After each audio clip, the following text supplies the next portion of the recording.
Depend करता है population को, ठीक है। सबसे पहला एक वर्ड तुमने सुना होगा, दैट इज कॉल्ड माइग्रेशन। किसको किसको पता है ये वर्ड माइग्रेशन क्या होता है?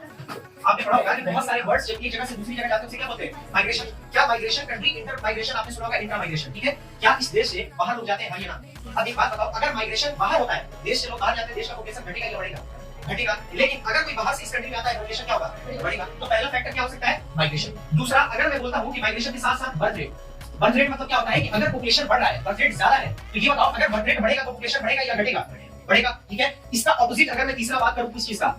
Death rate. तो तुमने एक वर्ड पढ़ा होगा प्रोपोर्शनल, कुछ याद है? Directly proportional, inversely proportional. अगर birth rate is directly proportional to population और ये क्या होगा? इनवर्सली प्रोपोर्शनल टू पॉपुलेशन, हाँ या ना? ठीक है, क्योंकि सर हमें पता है, हमने ये पढ़ रखा है कि अगर एक के बढ़ने से दूसरा घटता है तो इनवर्सली होता है, और एक के बढ़ने से दूसरा बढ़े तो क्या होता है? डायरेक्टली होता है। तो अगर मैं तीन चीजें पूछता है, what are the various factor which influence the population, तीन चीजें आपको पहला लिखना है। पहला माइग्रेशन।